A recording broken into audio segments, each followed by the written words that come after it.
కనపడ్డప్పుడల్లాట ఆమె మోకాళ్ళ మీద వంగి నమస్కారం చేసిందిట. అంటే దాని అర్థం శివుడు ఏదో రోజు అలా శాసనం చేశాడు నమస్కారం చేయించుకున్నాడని కాదు, ఆమె ప్రేమ అలా నమస్కారం చెయ్యకుండా ఆపలేకపోయింది అని. ఆమెకి భర్త పట్ల ఉన్న ప్రేమ, ఆయన శరీరార్థ భాగమే ఇచ్చేశాడు, అది ఆయన ప్రేమ. అవి రెండూ తెలుసుకున్నప్పుడు మనం కూడా అలా బ్రతకాలన్నది సందేశం. ప్రతి ఇంట ప్రతి దంపతులు అలా ఉండండి అని. అయినప్పుడు ఆమె లోకమునకు పాఠం చెప్పవలసి వస్తే ఉత్తమ స్త్రీగా, మహాపతివ్రతగా ఆమె భ్రమయసి పరబ్రహ్మ మహిషి, పరబ్రహ్మమునకు ఇల్లాలుగా, శివునికి వశవర్తిగా నిలబడింది, ఉత్తమ స్త్రీగా నిలబడింది.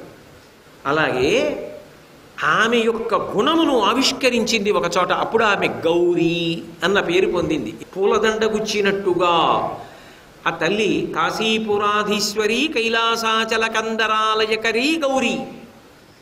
ఎలా గౌరీ? ఒకప్పుడు మందర పర్వతం అడిగింది, శివ మీరు వచ్చి నా మీద కూర్చోండి, ఎప్పుడు కైలాసంలోనే కూర్చుంటారు, శంకరుడు కైలాసవాసి అనో పేరు వచ్చింది, ఆ పర్వతానికి ఆ గౌరవం వచ్చింది. ఏదో హిమవంతుడి కూతుర్ని పెళ్లి చేసుకున్నారు, హిమవంతుడికి అల్లుడు, హైమవతికి తండ్రి, పర్వతరాజు, పార్వతీదేవి తండ్రి అని ఆ పర్వతానికి గౌరవం వచ్చింది. మీరు కొన్నాళ్ళు వచ్చి నా మీద కూడా ఉంటే నాకు గౌరవం వస్తుంది, ఈ పర్వతం మీద శివుడు ఉన్నాడంటారు, అందుకని మా అమ్మతో కలిసి వచ్చి ఇక్కడ ఉండండి అని అడిగింది. ప్రేమతో అడిగినది ఏది భగవంతుడు కాదనడు. అందుకని పార్వతీదేవిని తీసుకుని మందర పర్వతానికి వెళ్ళాడు.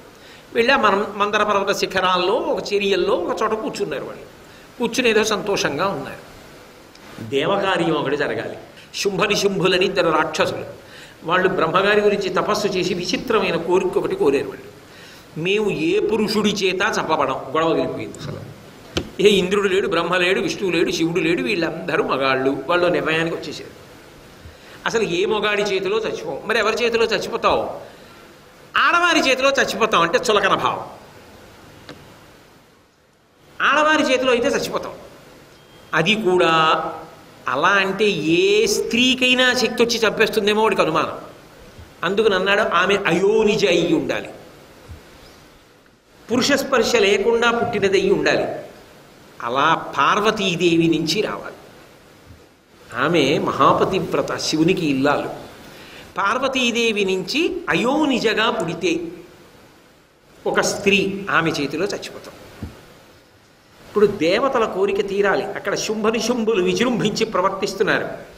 ఆ కోరిక తీరాలంటే పార్వతీదేవి యందు అటువంటి అయోనిజ ఆమె శరీరము నుండి పుట్టేటట్టుగా సంకల్పం చేయించాలి. ఇలా జరగాలంటే ఆమెకి ఒక చిన్న సందర్భాన్ని శంకరుడు కల్పించాడు. అందుకని ఆయన చమత్కారమైన మాట ఒకటి అన్నాడు. అసలు ఆయన ప్రేమ చూస్తాడు తప్ప రంగులు గింగులు ఆయనకి సంబంధం లేదు. ఆ తల్లి నల్లగా ఉంటుంది, నారాయణి అని పేరు. అందుకే నారదుడు నల్లగా ఉంటుంది కాబట్టి కాళీ అని పేరెట్టు అన్నాడు హిమవంతుడి దగ్గరికి వచ్చి. ఎందుకు ఇలా చూసుకున్నాడు. ఆయన తెల్లగా ఉంటాడు, స్ఫటికమణి నిభం. ఆవిడ వంక చూశాడు, నల్లగా ఉంది, కాళీ అన్నాడు. ఆవిడ ఇలా చూసింది.